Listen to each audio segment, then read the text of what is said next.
Pride and Prejudice Chapter 33. More than once did Elizabeth, in her ramble within the park, unexpectedly meet Mr. Darcy. She felt all the perverseness of the mischance that should bring him where no one else was brought, and, to prevent its ever happening again, took care to inform him, at first, that it was a favorite haunt of hers. How it could occur a second time, therefore, was very odd. Yet it did, and even the third. It seemed like willful ill-nature or a voluntary penance. For on these occasions it was not merely a few formal inquiries and an awkward pause and then away, but he actually thought it necessary to turn back and walk with her. He never said a great deal, nor did she give herself the trouble of talking or of listening much. But it struck her in the course of their third rencounter that he was asking some odd, unconnected questions about her pleasure in being at Hunsford, her love of solitary walks, and her opinion of Mr. and Mrs. Collins's happiness. And that in speaking of Rosings, and her not perfectly understanding the house, he seemed to expect that whenever she came into Kent again, she would be staying there too. His words seemed to imply it. Could he have Colonel Fitzwilliam in his thoughts? She supposed, if he meant anything, he must mean an allusion to what might arise in that quarter. It distressed her a little, and she was quite glad to find herself at the gate in the Pales opposite the parsonage. She was engaged one day, as she walked, in reperusing Jane's last letter, and dwelling on some passages which proved that Jane had not written in spirits, when, instead of being again surprised by Mr. Darcy, she saw, on looking up, that Colonel Fitzwilliam was meeting her. Putting away the letter immediately, and forcing a smile, she said, "I did not know before that you ever walked this way." "I have been making the tour of the park," he replied, "as I generally do every year, and intended to close it with a call at the parsonage." "Are you going much farther?" "No, I should have turned in a moment." And accordingly she did turn, and they walked towards the parsonage together. "Do you certainly leave Kent on Saturday?" said she. "Yes, if Darcy does not put it off again. But I am at his disposal. He arranges the business just as he pleases. And if not able to please himself in the arrangement, he has at least great pleasure in the power of choice. I do not know anybody who seems more to enjoy the power of doing what he likes than Mr. Darcy." "He likes to have his own way very well," replied Colonel Fitzwilliam. "But so we all do. It is only that he has better means of having it than many others, because he is rich and many others are poor. I speak feelingly. A younger son, you know, must be inured to self-denial and dependence. In my opinion, the younger son of an earl can know very little of either. Now, seriously, what have you ever known of self-denial and dependence? When have you been prevented by want of money from going wherever you chose or procuring anything you had a fancy for? These are home questions, and perhaps I cannot say that I have experienced many hardships of that nature. But in matters of greater weight, I may suffer from the want of money. Younger sons cannot marry where they like. Unless where they like women of fortune, which I think they very often do. Our habits of expense make us too dependent, and there are not many in my rank of life who can afford to marry without some attention to money. Is this, thought Elizabeth, meant for me? And she colored at the idea, but recovering herself, said in a lively tone, "And pray, what is the usual price of an earl's younger son? Unless the elder brother is very sickly, I suppose you would not ask above £50,000. He answered her in the same style, and the subject dropped. To interrupt a silence which might make him fancy her affected with what had passed, she soon afterwards said, "I imagine your cousin brought you down with him chiefly for the sake of having somebody at his disposal.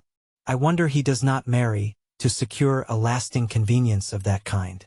But, perhaps, his sister does as well for the present, and, as she is under his sole care, he may do what he likes with her." "No," said Colonel Fitzwilliam. "That is an advantage which he must divide with me. I am joined with him in the guardianship of Miss Darcy." "Are you, indeed? And pray what sort of a guardian do you make? Does your charge give you much trouble?" "Young ladies of her age are sometimes a little difficult to manage, and if she has the true Darcy spirit, she may like to have her own way." As she spoke, she observed him looking at her earnestly, and the manner in which he immediately asked her why she supposed Miss Darcy likely to give them any uneasiness, convinced her that she had somehow or other got pretty near the truth. She directly replied, "You need not be frightened. I never heard any harm of her, and I dare say she is one of the most tractable creatures in the world. She is a very great favorite with some ladies of my acquaintance, Mrs. Hurst and Miss Bingley. I think I have heard you say that you know them. I know them a little. Their brother is a pleasant, gentlemanlike man. He is a great friend of Darcy's. Oh yes, said Elizabeth drily. Mr. Darcy is uncommonly kind to Mr. Bingley, and takes a prodigious deal of care of him. Care of him? Yes, I really believe Darcy does take care of him in those points where he most wants care. From something that he told me in our journey hither, I have reason to think Bingley very much indebted to him. But I ought to beg his pardon, for I have no right to suppose that Bingley was the person meant. It was all conjecture. What is it you mean? It is a circumstance which Darcy of course could not wish to be generally known, because if it were to get round to the lady's family it would be an unpleasant thing. You may depend upon my not mentioning it. And remember that I have not much reason for supposing it to be Bingley. What he told me was merely this, that he congratulated himself on having lately saved a friend from the inconveniences of a most imprudent marriage, but without mentioning names or any other particulars. And I only suspected it to be Bingley from believing him the kind of young man to get into a scrape of that sort, and from knowing them to have been together the whole of last summer. Did Mr. Darcy give you his reasons for this interference? I understood that there were some very strong objections against the lady. And what arts did he use to separate them? He did not talk to me of his own arts, said Fitzwilliam, smiling. He only told me what I have now told you. Elizabeth made no answer, and walked on, her heart swelling with indignation. After watching her a little, Fitzwilliam asked her why she was so thoughtful. I am thinking of what you have been telling me, said she.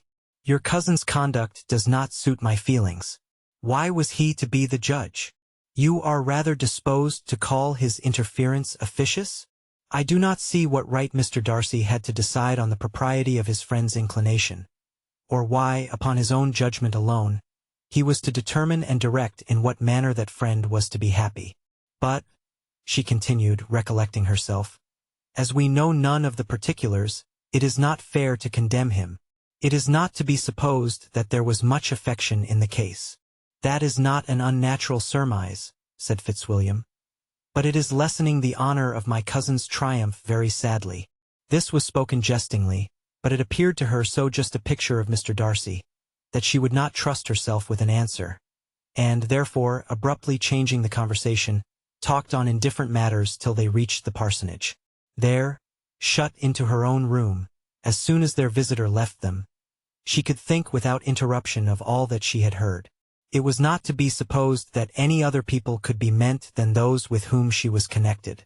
There could not exist in the world two men over whom Mr. Darcy could have such boundless influence. That he had been concerned in the measures taken to separate Mr. Bingley and Jane, she had never doubted, but she had always attributed to Miss Bingley the principal design and arrangement of them. If his own vanity, however, did not mislead him, he was the cause. His pride and caprice were the cause of all that Jane had suffered, and still continued to suffer. He had ruined for a while every hope of happiness for the most affectionate, generous heart in the world, and no one could say how lasting an evil he might have inflicted. There were some very strong objections against the lady, were Colonel Fitzwilliam's words, and these strong objections probably were, her having one uncle who was a country attorney, and another who was in business in London. To Jane herself, she exclaimed, there could be no possibility of objection, all loveliness and goodness as she is, her understanding excellent, her mind improved, and her manners captivating.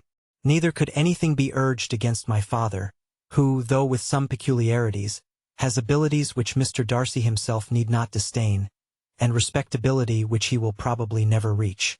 When she thought of her mother, indeed, her confidence gave way a little, but she would not allow that any objections there had material weight with Mr. Darcy, whose pride, she was convinced, would receive a deeper wound from the want of importance in his friends' connections than from their want of sense. And she was quite decided, at last, that he had been partly governed by this worst kind of pride, and partly by the wish of retaining Mr. Bingley for his sister. The agitation and tears which the subject occasioned brought on a headache, and it grew so much worse towards the evening that, added to her unwillingness to see Mr. Darcy, It determined her not to attend her cousins to Rosings, where they were engaged to drink tea.